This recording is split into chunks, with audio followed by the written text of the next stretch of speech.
to the flag of the United States of America and to the republic for which it stands, one nation, under God, indivisible, with liberty and justice for all. Thank you. Will the clerk call the roll? Mayor Primoroso? Here. Vice Mayor Jablin? Here. Councilmember Russo? Here. Councilmember Tinsley? Here. Councilmember Levy? Here.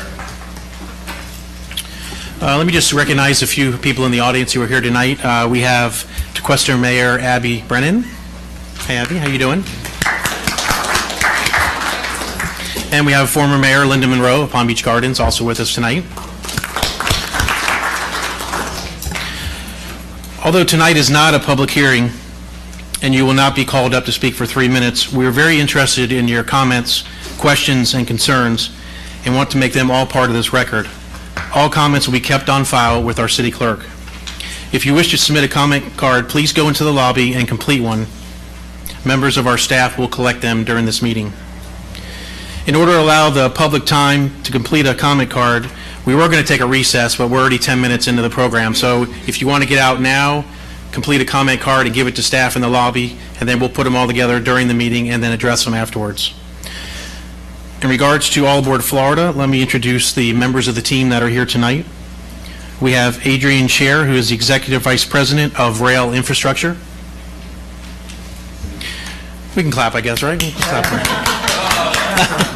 We're going to clap. Rusty Roberts, Vice President of Government Affairs. Ali Soul, Public Affairs Manager. Now that we've introduced you three, we are going to have a formal presentation from All Aboard Florida. So please, stage is yours. Thank you. Thank you, Mr. Mayor, members of the council, city manager, city attorney. Thank you for inviting us today to this evening at this workshop. We very much appreciate the opportunity to be here and present to you the All Aboard Florida project and answer your questions. But before we get into that, I would like to introduce myself again and my colleagues. Again, my name is Rusty Roberts, and I'm the Vice President of Government Affairs for All Aboard Florida. To my right is Adrian Scher. He's Executive Vice President for Rail Infrastructure for All Aboard Florida, and he will be answering most of the technical questions that are asked this evening. And most of you all know Ali Soul, who is our Public Affairs Manager, and we're delighted that she's able to join us this evening as well. She's going to keep us in line. For the past year, All Aboard Florida team has been meeting with members of your council and your staff to share information on the project. We've also met with several of the large employers and tourism attractions in the Gardens area, including the Forbes Company and the Honda Classic. We are working with these entities to determine how we can co-market and establish partnerships that result in new tourism opportunities for Palm Beach County. This is important as we see All Aboard Florida as much more than connecting the downtowns of 3 South Florida cities and Orlando. It's about connecting South and Central Florida and providing a convenient, faster way to travel between the state's 2 most populated and most visited regions. All Aboard Florida will also offer a last mile service. So we will get our customers from the train station in West Palm Beach to their final destination. And I'm sure Palm Beach Gardens is going to be the most popular. As we are also working with regional transportation and planning agencies like the South Florida Regional Transportation Authority and the Florida Department of Transportation on their plan to expand Tri-Rail in this corridor, in the FEC corridor. This city has been historically supportive of reestablishing passenger rail in the FEC corridor. In 2009, you may recall the council passed a resolution supporting the Amtrak project along the FEC right-of-way. In 2010, the city passed a resolution in support of passenger rail service in the FEC, citing improved mobility for residents, reductions in fuel consumption, and the possibility of new jobs through economic development. We agree, and we urge this council to look toward the bigger picture that All Aboard Florida brings. As we've said publicly, and we'll repeat during tonight's Q&A, we see the expansion of Tri-Rail as the next logical step. And our $1.5 billion investment in rail infrastructure will make this service become reality much faster. In fact, we are working so closely with the South Florida Regional Transportation Authority that when our downtown Miami station opens in 2016, Tri-Rail is working on a plan to send half of its existing trains to our downtown Miami station and half to the new station that will be at the Miami Airport, the MIC. So again, we thank you for the opportunity to be here. Let's get started with that. I want to turn to you the presentation and the questions that you have asked of us, and we're prepared to begin. Thank you very much. Thank you. I'm just going to read off the questions one at a time. And these are some of the questions that we had put in a memo to your organization back in November. As the city and staff have been kind of following the details for the last couple years, we kind of came up with this memo because we wanted to address concerns that we had within our city as the train, possibly could move forward through our town. So these questions are specific to Palm Beach Gardens, and hopefully you'll address these as best as you can. If there's some issues that are left open, we'll try to come back to them or follow up with additional memos and stay in touch, because some of these items also came from our residents. So we want to be cognizant of everything that we're talking about here tonight is a concern of our city. So let's kind of address them the best we can and get back to our residents and talk up what's going to be happening. So the first one is, will plans include pedestrian crossings, especially for the crossings at Lighthouse Drive and A1A and Burns Road and A1A due to children's crossings for schools? So, Mayor and others, the short answer is yes, absolutely. We're making a significant investment. The most significant investments we're making are at the crossings themselves. We have brought with us tonight, and they're on these small boards, actually showing you the proposed recommended solution for every single crossing. I've got up here, I'm going to step away from the mic just for a second. So just for example, the two that you specifically asked about at Burns Road and then Lighthouse. Those mics are wireless. You can pick them up. Oh, there you go. With me. I'm sorry, can we get somebody from staff to hold these up, please, if we don't mind? There you go. That's fine. Are you sure? Okay. That'll work. Thank you, Natalie. That's fine. So as you can see, the pedestrian crossing here and here, just to show everybody in the audience as well, we're maintaining those, we're improving those, and we're putting in pedestrian gates where there are pedestrian gates today. So we're replacing, wherever there's a pedestrian gate today, we'll be replacing that pedestrian gate. And in every crossing, we're putting in improved, up-to-date, latest state-of-the-art safety features. And we'll get into that a little bit later with some of the other questions. But I just wanted to assure you that, yes, absolutely, pedestrian crossings will be maintained here. And then Lighthouse Road is the other one that you asked about. Again, sorry. That's all right. And like I've seen in West Palm Beach where they have the crosswalks down there by the train station, these are separate, smaller gates that go down as well as to the big gates. I hope you're capturing all this on film. That's all right. YouTube.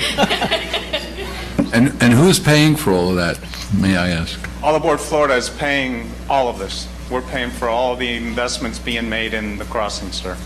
Yeah, we've got questions on that, so let's stay on the focus here. So main gates in the middle, and then individual crossing gates here for the sidewalk. Pedestrian gates. Pedestrian gates. Specifically for the pedestrians. Okay. Yeah, okay. Absolutely. And so and it's just very similar on the Lighthouse. Right. Same solution there. And as I say, we have every single crossing within your city. They're available here for anybody to view after the meeting. Sure.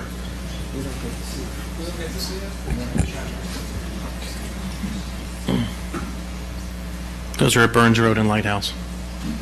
Separate sidewalk crossings. Mr. Operation Lifesaver. Mr. Mayor, you mentioned schools, and I just want to jump in. There's a program called Operation Lifesaver that is a national program run under the U.S. Department of Transportation that, and there's a state office for Operation Lifesaver run out of the Florida Department of Transportation that conducts programs in schools, and it doesn't have to be just schools, but anywhere. It could be any organization, any group, but they do have school programs where they take experts in rail safety, and they go to schools and they give classes and training for students and basically how to behave around railroad tracks. What is the proper protocols? What should they be doing to be safe? And so we will be working with Operation Lifesaver all along the corridor to do education programs for students. Okay. Yep. No, leave it there. That's good.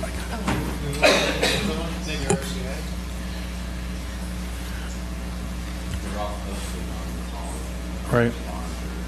They wanted to know about the other crossings in our city, like RCA or Kyoto or Donald Ross. If you want to look at them, recommend after the meeting, we can, more than happy to walk you through every one of them. So we're anticipating pedestrian crossings at all railroads?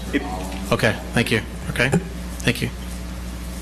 If there's a pedestrian crossing there today, you will have one. Pedestrian gate? Yes. Okay, thank you. Yes, sir. Right. Okay, next.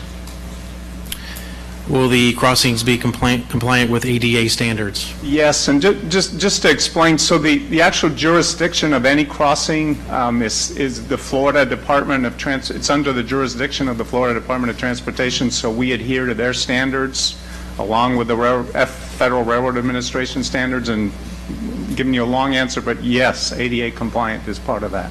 That's part of the whole approval process when you get it done? Yes, sir. Okay. Next. Will any crossings have overhead over-the-road crossings? Not that I No, can know. sir. Yeah. No, I mean, we highly encourage those, but, what we're planning is just improving what's there today, but they're all at-grade crossings is what we have today, and that's what will remain. Okay. Do we have any questions on any of the existing crossings now? None of them would be over. Which is the bridge is already done, so there's nothing to address there. Okay, thank you. Yes, next.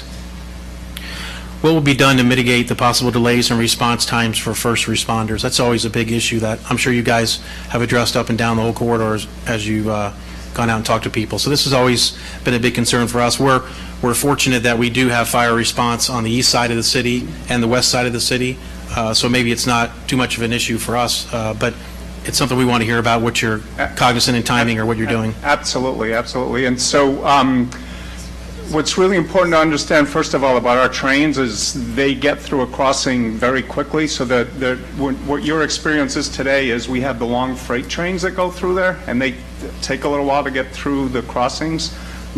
There's less than 60 seconds from the time we activate a crossing for our train to get through, and it's once an hour in each direction. So we're confident there will be no issue with first responders. And we also give an example of how Tri-Rail has operated for years and years, and they've had no issues whatsoever, and they have 50 trains a day and much more frequently go through crossings than we will. So. And what is their time? This less than a minute too for Tri-Rail? It's about the same. Is about the same? About the same. So again, much shorter trains than what run on our corridor with the freight train. As Adrian mentioned, our trains are about 900 feet in length. And when they are fully built out, they will have 9 cars. Tri-Rail's trains are about 5 cars, so you're talking the same amount of impact at our grade crossings as on the CSX corridor. Obviously, your trains are a lot quicker than Tri-Rail's trains.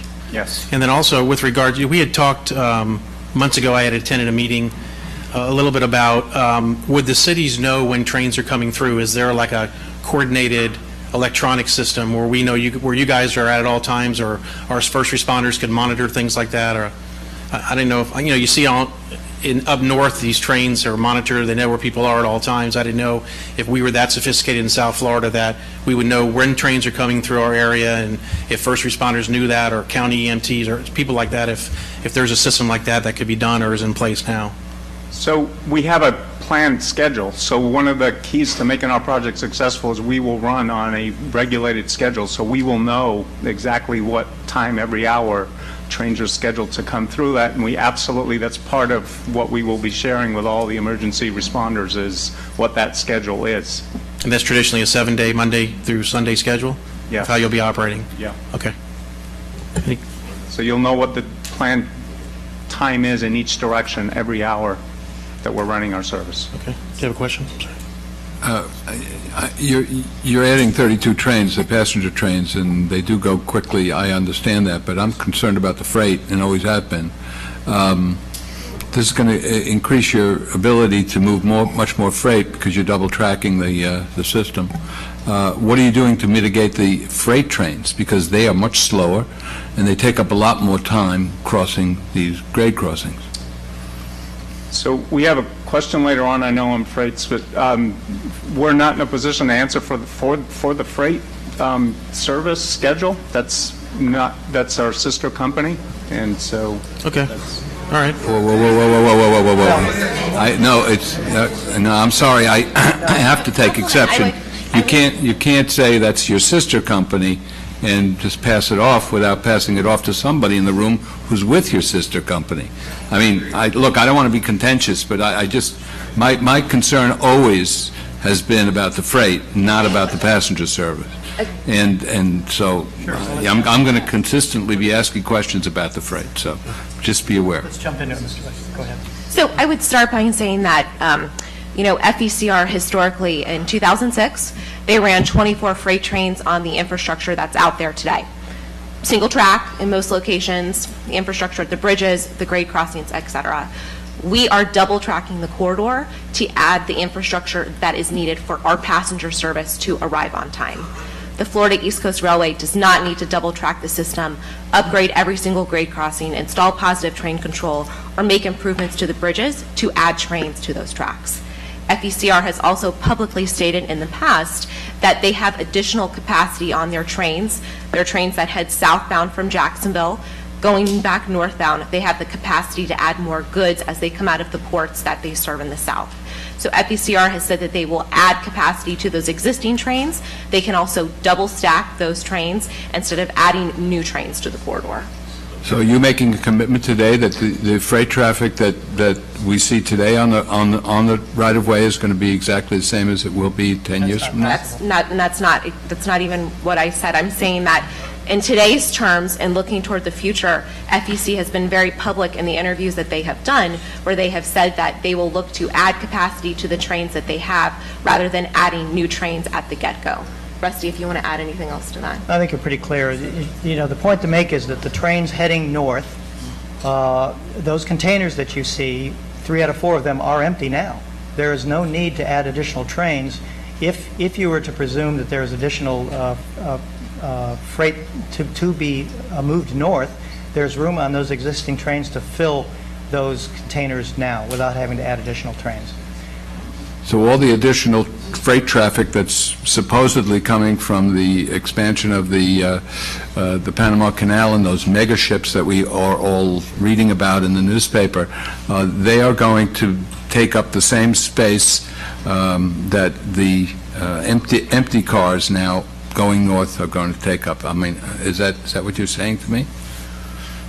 Well, Mr. Jablin, first of all, Miami would not be the only port where any mega ships would be calling all along the east coast of the United States. Ports, not all of them are dredging or preparing for larger ships. Right. But when you think about what will come into the ports, think about it in terms of an efficiency mode. Right now, one freighter that comes in normally holds about 8,000 containers. Now, with the Panama Canal, they can bring in the larger ships that already go through the Suez Canal and other areas that hold up to 16,000 containers. Yeah. So what you can do is become more efficient if you're a shipping company by having one ship bring in 16,000 containers instead of 2 that bring 8. That's more efficient. It doesn't mean that more goods are coming into the ports. It's just moving more efficiently. Okay. No, we're not going to do this, folks. We're not going to do this tonight. We're going to hold on. We're not going to do this tonight. We're going to ask the questions, get answers, and listen to the responses. So, if you want to have a comedy session, I'll clear the chambers, and that will be the end of it. Right, okay? please. We're here to get information, not only for us, for our city, for our residents. So. Let's be respectful of the process, please. That's all I'm asking. Mr. Mayor, I'm not asking these questions to grandstand. So I'm going to please ask everybody not to do that. No groaning, no whatever. I know how frustrated you are, and this isn't a meeting for us to express all our frustrations. But with all due respect to what you're doing and what you're trying to accomplish, this is why we're here tonight. Unfortunately, no one trusts what you're doing. I mean, Eric was asking the question, and you were saying that, you know, well, you can't answer, it's your sister company and so forth. And then he tried to go a little deeper, which I don't think we should be doing. If you can't answer it, that's fine. But that's why everybody's here. You know, no one understands, and the biggest fear anyone has is not understanding what's going on. As you well know, we've long time expanded I-95 and many roads within the city, and our residents always came and discussed it with us. And they may have not liked it, but they didn't fight it to the extent that you're getting fought because they understood it. And the biggest problem everybody's having with what you're doing, and we're going to get through our questions here and so forth, because our approach is to try and find out as much as we can find out and trying to work with you as much as we can work with you, because if we can't stop you, we want to work with you to make it the best it could be for our residents. But the biggest problem that you have is the lack of communication up front about this, because no one understands how it makes any sense to be spending $278 to go from West Palm Beach to Orlando by a train when you go up the turnpike and it costs you a lot less. And that's a very difficult issue. So everybody suspects, like Eric was asking about the question with the freight, well, that's what everybody thinks. And I think if you want to get public support, you're going to have to somehow get them some type of protection that we're not going to turn every city into a traffic jam while these freight trains are going up and down. So when you're answering the questions, because I don't think, and I know Eric got a little frustrated, I don't think we should get antagonistic tonight. I think we should work together and talk together and to try and understand each other as much as we can. But I also know that when we leave here tonight, we're never all going to be on the same page. But hopefully, for your sake, by the time you get to where you need to be, you got a lot more people on that same page than you have here today. Because we all know, we pick up the newspapers every day, and we read about how everybody's upset, and everybody, you know, they're hiring attorneys. You got 2 counties up north that are spending money to fight you, which I've never seen before. So we all have serious issues with this, but of course, none more than what you have. And we're here tonight to try and help you, but we can only help you if you give proper communication to the residents who are there. So let's go back on track, get to the questions, and do what we're doing. Mr. Mayor, I want to actually ask a clarification of the question that you asked, which I thought was very valid. County Dispatch, which we're a member of the County Dispatch Center, will they be able to route the closest available unit depending on the location of the train? So will County Dispatch know that, say, North Lake Boulevard has a train that's going across it, freight or passenger, or there is a passenger train that's approaching that, and will they be able to route closest unit by time, so we don't have a unit sitting at, you know, North Lake Boulevard waiting to go by to help someone who's had a heart attack? So instead, we're sending somebody from Station 3, we send someone from Station 2. And it's almost like, with today's technology, if we can see a Uber coming on our iPhone, why couldn't we see a train, whether it be freight or commuter, is my question, which relates to his. So the answer is you will be able to, but more broadly, the way I would answer your question is we will be, and we already started, but we will be meeting with all of the emergency responders. And you described one potential emergency situation. We will address all of them, and we need to. The Federal Railroad Administration requires us to make sure that emergency responders on the entire corridor know how to respond in situations with our trains going through or on the train or near the train. We need to be able to respond to that and work. So there's training sessions with each of the emergency respond entities throughout the corridor. That's exactly the plan. Mr. Mayor, one quick follow-up question that's on the same lines. Have you already contacted and are you coordinating with County Fire Rescue and the dispatch center? We're in the process of that, Councilman. We have not done it with every city. We're just starting that process. Remember, this system is not expected to be running here for a couple of more years, so that will be done before any trains start operating. And my final question on this issue is we have North County Dispatch right here in this city, and our police chief is right there. You will contact them to make sure that they are also apprised. Already said hello to them. Okay. you have a follow-up? No, it's a very good question, because we have a hospital on the east side of the tracks. Jupiter has one on the west side.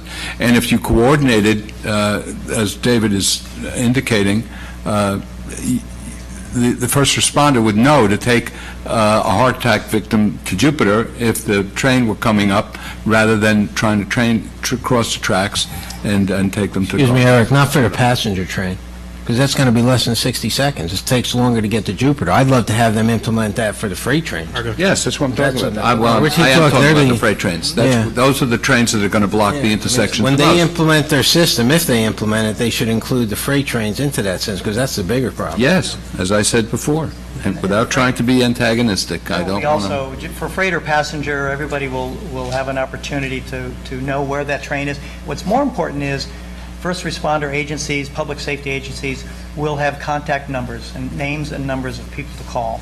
And also let you know that we have, in addition to public safety departments, we are also reaching out to hospital administrators, and we've had several meetings with the hospitals along this corridor in this area, and we'll continue to do so. Okay, thank you. Let's move on to the next one. What are the differences between a sealed corridor and a quiet zone in terms of liability, cost, maintenance, and noise? Sure. So the term sealed corridor is triggered by the speed of the train going through a crossing or going through an area. It requires a sealed corridor. So this is a term that's developed by the Federal Railroad Administration that basically requires, if there's going to be train speed 79 miles an hour or higher going through a crossing, that a sealed corridor has to be implemented. Now, and I'm going to get to quiet zones in a minute. What does that really mean, just by the definition? What it means within a sealed corridor is that there are added safety features that are put into that particular crossing. How do we determine what they are? They are done through what they call a diagnostic process, in which entities from the local municipalities, so somebody from the city should have, I believe, participated already or is going to in the diagnostic process, along with Federal Railroad Administration, the Florida Department of Transportation, and then our team of engineers, as well as the sister company railroad. So all those entities literally go crossing to crossing. They look at the current existing condition, they look at what will be planned when we add the second track, and then they come up with what the recommended safety solutions are for the sealed corridor. So that's the sealed corridor part of it. The quiet zone is triggered. What quiet zone means is just what it intuitively says, which is there's no train horn going through the crossing. The solution for a quiet zone is likely very similar to what would be implemented for a sealed corridor. So that very similar types of safety features are put into place. The difference for our project is All Aboard Florida is investing in the sealed corridor, so we were putting all the safety features in for that sealed corridor. We can't and don't put in the quiet zone because that is something that you all need to apply for locally through the federal government to authorize you to be a quiet zone and to be qualified as a quiet zone.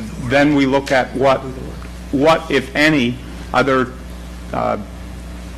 features would need to be added, if any, because you're a sealed corridor. They're very similar in the solution. Hopefully that helped explain the answer. You want to? And Adrian, if I would add, I mean, Vice Mayor, you sit on the MPO, and you were part of the MPO process where we worked with Nick Uren to create a quiet zone between 15th Street and West Palm Beach, south to the Palm Beach County corridor.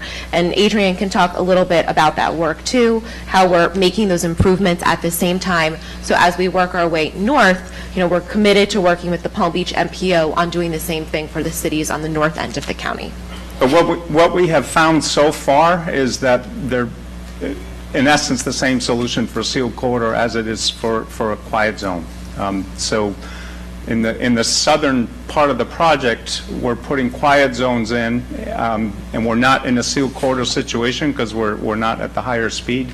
And what we're finding is the solutions there are almost identical to what we're putting in here where we do have a sealed corridor. So it really is, they're very similar solutions. So as you go to apply for a quiet zone, it may be minimal added things that you would need to do to get there. So I have clarification. So to be clear, I know that, or I assume from my past research, that there's a formula to establish a quiet zone. Correct. For example, a ranking system of vehicle trips for each intersection. We have roads like Richard Road, that's a small 2-lane right-of-way, versus Hood or Donald Ross Road, that's within our city, but some are county, some are city roads. Does every crossing have to be improved for your project to move forward? And also, does every crossing need improvements to establish that sealed corridor because your speed is going to be higher or faster in the North County versus the West Palm South? And all of those improvements, you are going to bear the cost for those improvements. And therefore, are there additional, or do you know, additional improvements that we are going to have to bear the cost for those quiet zones? And if so, who is paying for that? Right. So the answer to the question about are we implementing sealed corridor improvements in every crossing within this city is yes. Are we paying for it? Yes. And as regards to the quiet zone, that again, sounds like you're educated on the process. You need to qualify a crossing for a quiet zone, and then based on that qualification, there may need to be another feature added in. That would be the cost. That would be the only cost All Aboard Florida is not committing to. If there's another feature that's required specifically for the quiet zone on top of the sealed corridor, again, based on our experience so far and what we've seen the rest of the corridor, we don't expect there will be many, if any, features that need to be added at any of your crossings because they're already sealed corridor status. So then as a follow-up, it's my understanding that the MPO has dollars set to support the quiet zones West Palm South to Boca. I believe it's $6.6 million. Are there sufficient dollars set aside to assure quiet zones in the North County? You would need to ask your MPO that. I mean, we're not in a position to speak for them. Okay. And in terms of the improvements for the zones, are you going to be doing the quiet zones the same time as the sealed corridor improvements? You're going to do that together, So correct? that, absolutely. Ideally, again, we can't control that, so we would urge you to, if you do want to go the quiet zone route, to get that process going as soon as possible, such that it certainly makes sense to do it all at once. In order to implement or apply for a quiet zone to the Federal Railway Administration, you must have certain supplemental safety measures in place on every one of the crossings. Correct. And they have to be all contiguous, and they have to be more than, I think, 3 miles, 2 miles, 3 miles. There's something in there. I don't remember it. I don't recall it completely. Are you going to be paying for all of those supplemental safety measures, those SSMs? Not quiet zone ones. However, I'll repeat myself, the sealed corridor improvements that we are making, we are fairly certain will cover the vast majority, if not all, of what your requirements will be for a quiet zone. See, that's what I understand. I don't understand what a sealed corridor, maybe I wasn't listening properly, but Do you have a section detail of a sealed corridor? what is a sealed corridor exactly? The reason I went through the detailed explanation that I did is because there is, and this is the Federal Railroad Administration's process, it gets defined because every one of those crossings is different. It gets defined at every individual crossing as to what the solution is. And so there is no one typical thing. There are a number of tools that one can use in every crossing, and that's why you bring in this large group of experts, Federal Railroad, Florida DOT, the railroad itself, consulting engineers, and your local municipality who knows how the roads system work. All those folks get together in the field, they walk the corridor, they look at every crossing, they come up with a recommended solution. We are the ones that implement and pay for that recommended solution. That's what you see on the yellow on each of these drawings is what we're putting in for that sealed corridor status. So what you're saying then is after the engineering is done and we've applied and they tell us what supplemental safety measures the SSMs are required for on every particular grade crossing in our city, then... Excuse me for interrupting. I just want to clarify. Everything I just told you is only for sealed corridor. Quiet zone application is what you do. Well, I know we'd make the application, but in order to apply, you have to have the stated requirements. I mean, you have to have non-mountable curbs, for instance. You have to have 4 quadrant gates. There are several SSMs that, and there are different ones that are applicable to different size intersections. Like Richard Road, for instance, is a very small intersection. Burns is much bigger. The SSM requirement for one may be different than another. Correct. But I still don't quite understand what a sealed corridor means. So if you don't mind. Unfortunately, if you went to the FRA website and tried to find a definition, you will not find one. And I think what Adrian is trying to say is, and we like to say in the company that every crossing is like a snowflake. They're all different. They're different. So whatever the Florida DOT and the FRA decide is whatever they design and then they say, okay, that's a sealed corridor, and it's going to be different for the next road. So it is very subjective. Another way, what's a little misleading is the term corridor, because it really gets addressed at the crossings is where it matters. So the corridor is the boundaries of where you have that speed, and so within the boundaries of where you have that speed, there's a number of crossings, and we come up with a recommended solution. So by sealed corridor, there's no chain link fence that's going to be along our entire city. You're just talking about the crossings itself. Correct. So let me ask a different question that's very related. Our city, and I'm speaking on behalf of the council without really asking, but I'm just going to assume, we want to be a quiet zone. And when I say quiet zone, our entire city, and I'm sure the whole North County would like to be a quiet zone. We are absolutely tired of listening to the horn. Freight or commuter, I'll just tell you that. So we would like the infrastructure put in place for a quiet zone and a sealed corridor. We want, safety is number one for us in our city. We want to make sure every intersection is safe. If we have a train 75 to 110 miles an hour going through our city, we want to make sure, and we're very concerned of safety for everybody. So we would like all the safety measures in place.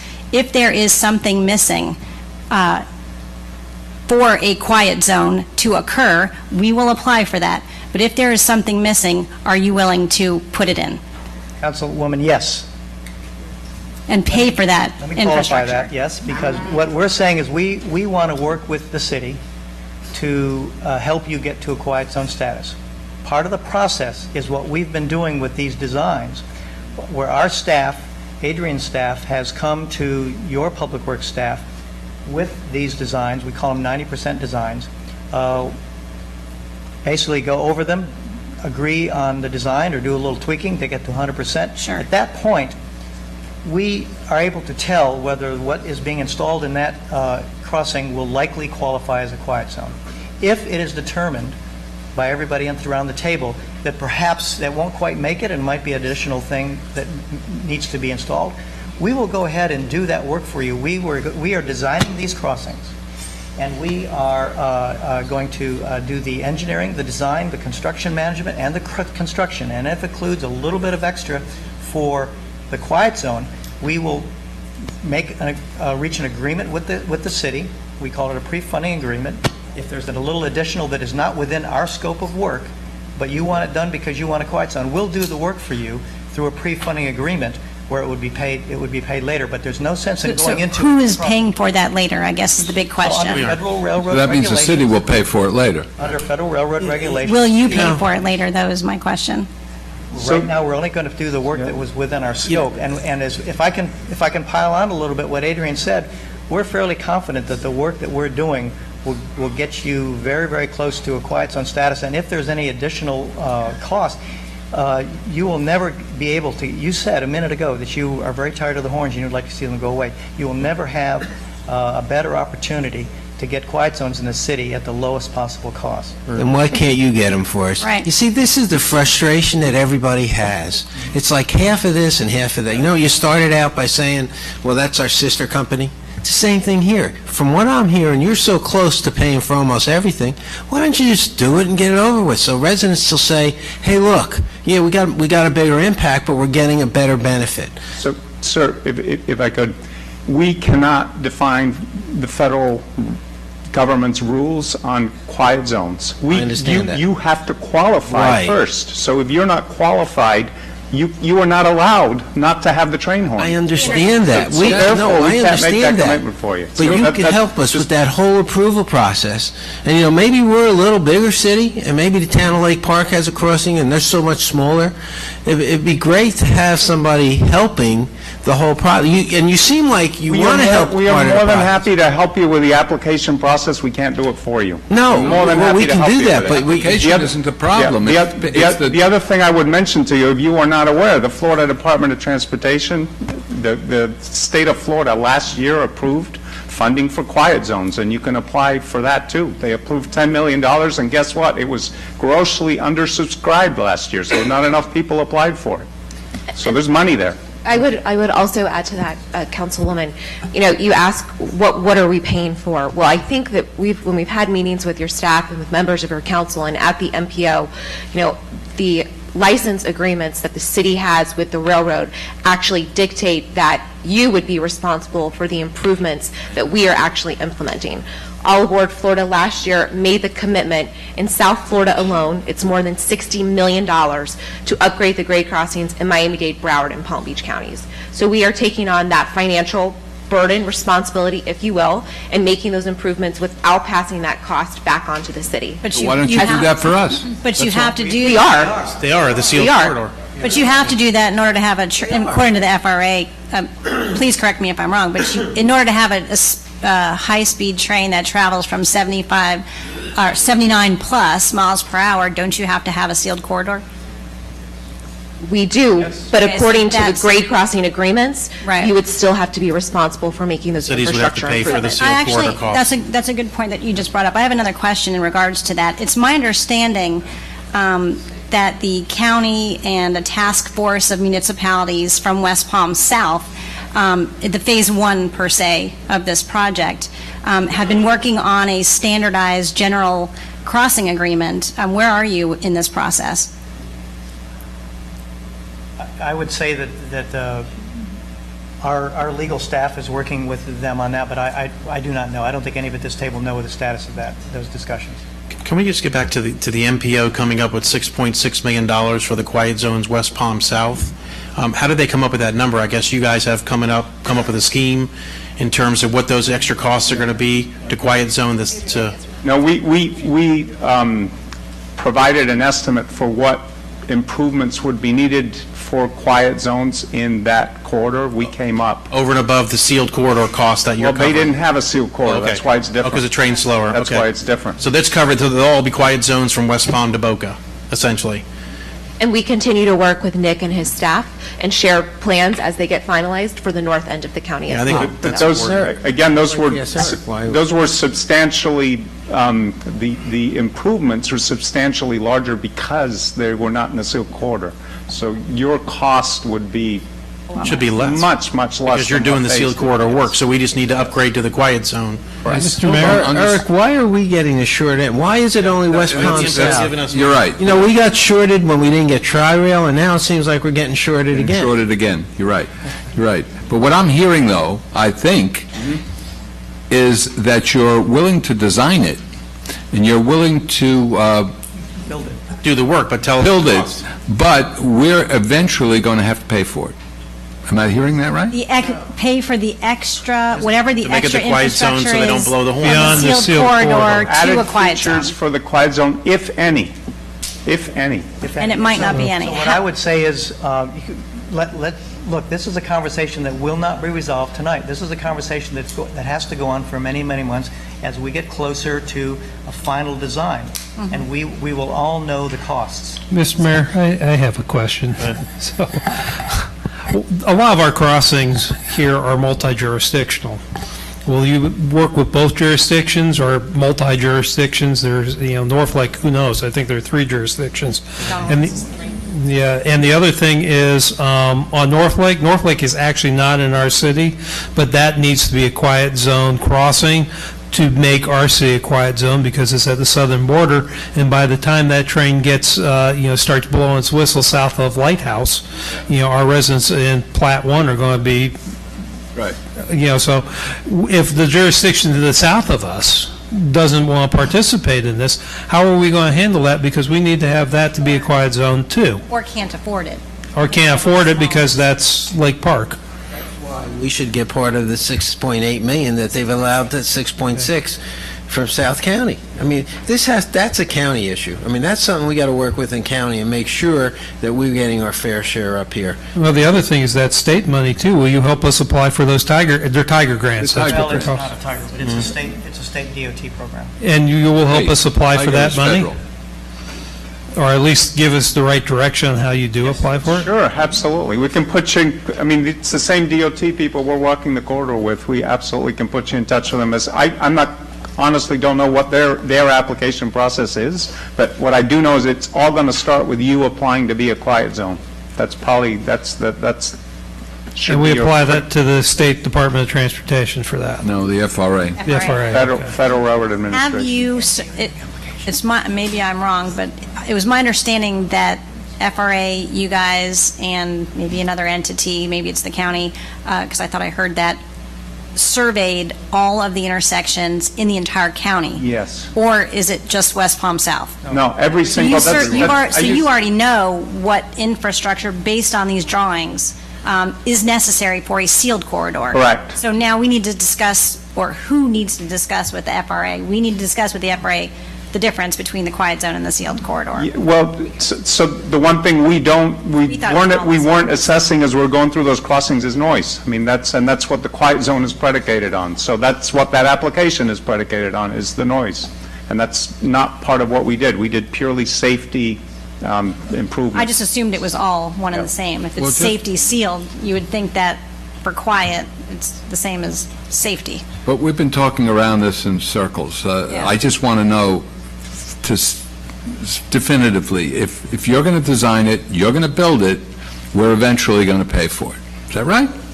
Yeah. Sealed corridor, no. They're paying all the costs for the sealed corridor. If we want to upgrade to the next level, which is quiet quiet zones, zone. that's where the city comes But it in, might or we be get one- federal monies. It Might may be not one need and the the same. upgrade. Right. Matter of fact, the sealed corridor may be more stringent than the quiet zone. We don't know. Yes. Right. And that would allow that section, okay. When will you have some idea, and you'll inform us as soon as you do? When we have an idea of which is the higher standard for each crossing in our city and North Lake, which is not in our city, and when will you allow us, or would... So we know what it is for the sealed corridor now. That's what's shown on these drawings. What we need is for you guys to apply for the quiet zone, and then we'll find out what those added features are, if any, and then we compare the two. When can we apply for the quiet zone? Now? Now. Yes, absolutely. We should have had our county commissioner here from this district to help us with this, because we need to go to him and make sure that this thing with the MPO gets implemented. So we need to contact him. And certainly the MPO has now great experience in applying for the quiet zone, so they'd be a great resource for you as well. Okay, let's go ahead and move on. We could probably talk about this all night. Please confirm the speed. You had mentioned that the trains will be traveling through our city, starting from West Palm, and how will they go up from there speed-wise? So the maximum speed through your city is between 90 and 110 miles an hour, so that's a maximum. Okay. So it's a Category 2.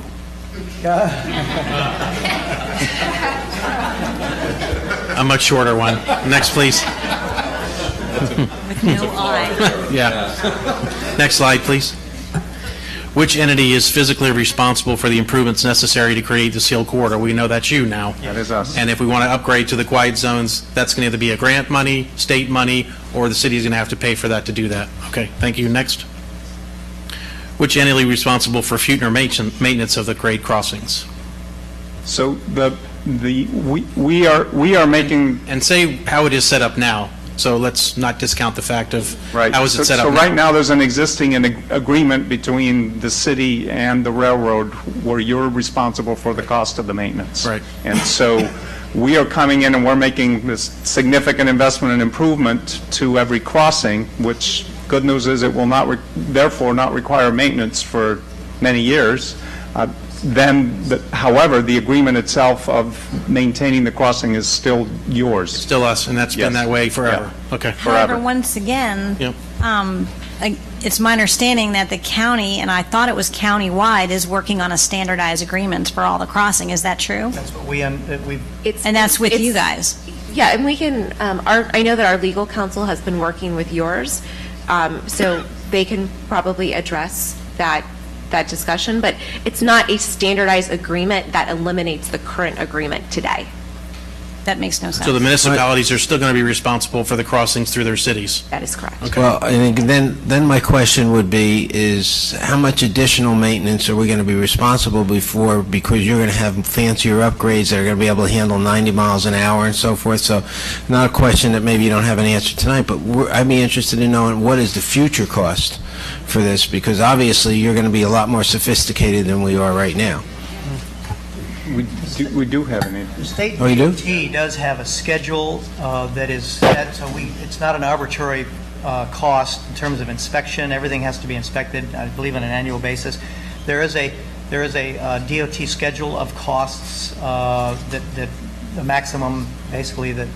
Well, how much more, then how much, if you know, then how much more are we going to have to pay after you're done? There will be a slight increase, I just don't know what that would be. Okay, There shouldn't be any cost for a while if you're doing the No, sealed not- corridor and many, many upgrading it years. for, You're getting a brand new crossing. Well, we'd be interested in knowing that number when We you would can get need it to for know us. that. We would need to know those numbers. And again, It's also important. maybe Max can correct me if I'm wrong, but if there is it's my understanding that every crossing has a different maintenance agreement. Right. And when you're saying that it's going to be the same, then obviously it can't be standardized if it's all No, different. its inspections are standardized. No, I'm talking about the maintenance agreement itself. The maintenance agreements will not change. If Well, then they're still how could they be responsible- standardized if they're not going to change? What they're looking at doing is looking at making an agreement that it confirms that All Aboard Florida will pay for the safety improvements. So we are trying to enter into the existing agreements that will make sure that All Aboard Florida, and we're committing to paying for the safety improvements that we said today. The maintenance agreement that exists today will remain. is it fair to say that all the crossings are going to be almost like brand new when you're done with them? And then, so maintenance costs that we might have had in our budget for the next 3 or 5 years, that won't need to be spent, because we're basically getting brand new intersections. You are. Because didn't we just do one improvement recently on one of the, so we won't have to worry about that anymore for a period Is of there time. a warranty? I agree, but I just want to make sure that when they have to be maintained, where we used to pay $1,000, we don't have to be paying $25,000. No.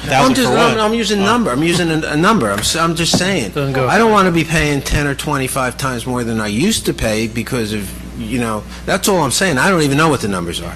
We'll make sure that we get the appropriate information and follow I back mean, up. you may have better sophisticated things that'll be less, you know what I'm saying? So actually, that was my follow-up question, this is going to be, I assume, state-of-the-art technology with the rails. This is going to be a monorail, I guess, not not monorail's the wrong term. I don't know the right term, where the tracks are broken up and then tied together. It's a welded rail, okay, so wouldn't that be a lower That's what's maintenance there cost? today. It is now. Yeah. And I would tend to think that you would be upgrading the asphalt and everything else and road base and all of that. Correct. To a higher standard than it currently is because of the additional weight capacity it's going. So most of it actually is just geometric because we're adding in the second track, so we need to build up the road to come in for that second track, but all of that will be brand new, built to the current standards, and every feature in there is state-of-the-art safety standards, And all initially covered by you? all initially 100%. covered by us. Okay, thank you. Next question. How will the new tracks affect the ditch area on the west side of the track, beginning at the C-18 canal to north of RCA Boulevard? So we're not touching it. So all of the improvements that we're doing are on the east side, so that the second track that is being put in on the east side side. of the- okay. So we don't affect that ditch area. Okay. Next. I guess this is going to be the same issue from the C-18 to Donald Ross. It's on the east side, so you're not messing Correct. with any of the... Same current- answer, because it's, yeah, we don't, East side. we don't affect the west side. We're only doing improvements on the east side. Okay, next. When will the project plans include proposed traffic and pavement markings? Well, yes, asking, will the project plan? Oh, I'm sorry, Yes, Will, I'm sorry, my bad. Yes, absolutely. Okay. Yes, and we'll be sharing those with you. I think there's a preliminary set of drawings has been provided, but every submittal of our drawings is shared with your, Are there grade engineer. changes from what's existing now? I'm sorry, are there what? Grade changes from what's existing now? No, Anticipated grade changes? I'm careful now. I answer in that we're adding the second track, so Right. there has to be, on the approach road, there has to be a Elevated. change in grade to make that work. And so there, you are taking care of the transition period, right? Absolutely. Not just the Absolutely. track and your FEC, the transition on both sides? Yeah, if you look, for example, again, I'll stand up. If you see, if you can see all this improvement on both sides, we do all that. So all the improvement, all the approaches need to be regraded to work with the two-track segment. We do all that. Okay. Okay. And that's been coordinated with DOT and every local cities to make sure those roads work the way they're intended to. So we don't look just at the rail, we look at the road. Okay. Next, please. Will the signal devices and gates installed be of a standard design approved by the city engineer? Do we have any say-so in that, or is that kind of standard on how all these are going to be built and designed? It's really, it's dictated, again, DOT has the jurisdiction, we build to their standard along with the added features that's required because of the sealed corridor through the Federal Railroad Administration. So it's really not your standard per se. If you do have any local standards, we can certainly look at them and see if they're applicable, but it's not typical for a local municipality to have its own standard for this type of work. Okay. And Mr. Mayor, just a quick follow-up. I think I know the answer to this. Are we going to be required to issue a building permit? No, sir. Okay, I don't think so. All right, next, please. When will the city of Palm Beach Gardens receive the 90 to 100% final drawings? I think we have, do we have the 90% now? We received the 90% on Monday. Okay. Those are like 60 pages of that? Is that what it was? Yes, it's currently under review. We Okay. haven't finished the review. Okay. Thank you. Next, please. What is the current status of the funding of the project? Wes, do you want to handle it? Well, the southern segment from West Palm Beach to Miami is fully funded. We are under construction. As you may recall, when the project was announced, we announced that we would be paying for the project through a combination of debt and equity. We have certainly the resources of the company. We had also applied for a federal loan through the Federal Railroad Administration called RIF, Railroad Rehabilitation Improvement Financing. We had applied for a $1.6 billion loan there. That loan is still active. However, we announced, when did we announce? In December, I think, that we would instead look to other additional bond financing, which is called private activity bonds, which are tax-exempt bonds that are authorized through the United States Department of Transportation, and apply for, or at least get financing through those bonds. Assuming that we are successful in getting financing for those bonds, we announced that we would either withdraw or substantially reduce the RIF loan, and that we have not, of course, completed that process, so that has not occurred yet. So the RIF loan is there on paper in the FRA application, and we are getting ready to get into the marketplace for private activity bonds, which in doing so is at no risk to the taxpayers, because the only risk would be to the investors in the bonds and, of course, the company itself. So that process is still underway. Do you have a timetable of when you think the bond money will be approved, and when, is it by the end of this year you have to get it done, or is there any? We certainly hope to have it. Well, the only thing I would say, it speaks to the next question, we need to get the EIS completed as part of it, so the environmental impact statement. So that's part of it. And that will, And the bond money, is that funding the stations, I guess, too? It's the whole project, right? Is it pretty? Yes. Yeah, pretty much everything. We're putting rail infrastructure down. We're buying train sets, and also, of course, the real estate development that's nearby. Okay. Any questions on that? Yeah, I'm a little bit, maybe I missed something, but if it's a government bond, how is there no risk to the taxpayer? It's not a government guaranteed bond. Oh, it's a municipal bond. Yeah. Okay. All right, next question, please. Does All Aboard Florida still intend to seek, well, if so, how much will it depend upon what you get in the private markets? So whether you continue with that or not. You can make that it's not the RIF loan isn't publicly guaranteed. Oh, yeah, the RIF loan, which I mentioned that we had applied for and we hope to be able to withdraw or substantially reduce, is not publicly guaranteed either. Those loans are required. The FRA, it's an FRA loan. It's a low-interest, long-term payback, 35 years. That is also has to be backed by collateral, and so it is not a guaranteed loan. And on that. what's the collateral then? Our assets, you know. The train itself, the tracks, real the estate. easement? So if you go belly up, we get the easement? Well, Yeah. What are you going to do? What are you going to do with the? Take them home. I know. with- Then we don't have to maintain it, or we maintain it the way we want. We've made a shift to go after the private activity bonds, and that we think is a better deal for FEC us bonds. than the RIF loan. Have you received the final approval for the PAB bonds? We have received approval from the Department of Transportation. They have to authorize the allocation of $1.75 billion. And under what authority is that issued? Who issues that? US DOT. It is a program that was funded. It was created in 2005 under one of the highway bills called Safety Lou. It was designed to encourage private investment in what has been traditionally publicly funded infrastructure, transportation infrastructure. That would be for rail. That would be for highway. So that was again to encourage more public-private partnerships or private investment in traditional public venues. And you've received the approval? From US DOT, they have approved their application. And why haven't you moved forward with the issuing of the bonds? it's subject to the environmental impact statement process being complete, which is about to be. I thought that was the RIF loan that was subject to that, not the PAB loan. PAB is as well. PAB too? Okay. And when will that be completed, the EIS process? It is any day, and we're waiting for, again, we don't control the outcome of that, the Federal Railroad Administration does, and any day. Any Okay. day. All right, next question, please. Does the revised method of payment remove the need for the environmental? That's the answer, no. Okay, next.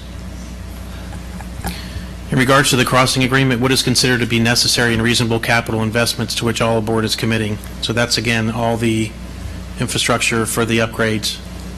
We are meeting the sealed Just below the quarter quiet zone, status. right, still quarter status. Okay, next, please. Are there any future plans to connect All Aboard Florida project with Tri-Rail services in the city and beyond, I guess, going north? And I mean, I'll take this. I think Rusty also addressed this in his opening remarks. You know, we are working very closely with the South Florida Regional Transportation Authority and the Florida Department of Transportation as they study implementing what's now called Tri-Rail Coastal Link in the FEC corridor. I mean, the first step of that is basically what's underway now, which is Tri-Rail is looking to expand its current operations into downtown Miami on day one when All Aboard Florida opens at the end of 2016. 26 of their 52 freight trains would come into Miami Central, and then 26 of those would go to the new station at the airport.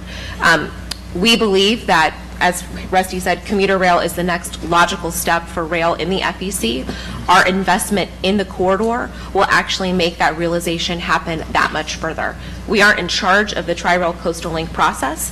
they would still have to go through their own environmental process as we just went through with the Federal Railroad Administration, but we work closely with them and meet with their agencies twice a month so that they have our plans and we have theirs, and they know what's needed for them to implement their system within the corridor. So we are very supportive of Tri-Rail because, you know, having a station in Palm Beach Gardens, having a station in Jupiter feeds into our station, and it allows our customers to feed into the other municipalities along the FEC line. Just for informational purposes, how would Tri-Rail work on one of the tracks? I mean, does the high-speed rail stay on one track consistently all the time? So it can move track side to side, depending upon the routes and stuff like that, and freight as well, and then Tri-Rail would hopefully be mixed in there somewhere on one of those tracks in between times. Yeah, there's a very sophisticated operating planning tool that gets used to schedule. It's what's done through very busy rail corridors all throughout the country. There's very detailed planning tools that are used to schedule in what we call shared use tracks, which is what we have. So any track can carry any of the trains. Okay. But they're planned and scheduled in great detail. Okay. Any questions on that? I would also add, I believe that Vice Mayor Jablin, the MPO, also prioritized the expansion of Tri-Rail onto the FEC in the northern end of the county. So I know that, to your point, the MPO has been working through that process with the SFRTA and DOT. Okay, thank you. Next. What's the anticipated amount of freight train volume projected daily and hourly? You had mentioned back in 2006 you had 24, I guess, cargo trains coming through the area. And I think that this question, if you would allow us to, would be to start by explaining actually the difference in the ownership structure of the two companies and how we are different. So Florida East Coast Industries is the parent company of All Aboard Florida and 3 other subsidiary companies. Florida East Coast Railway is, as Rusty and Adrian refer to it, like our sister company. Both companies are separate. They have separate ownership structure, separate management structure, and separate investors. So our investors are not beholden to FECR, and FECR's investors are not beholden to us. We would be more than happy to help this council facilitate a meeting, a presentation, a workshop with FECR. We can put you in contact with Bob Ledoux, who's the Senior Vice President for the company.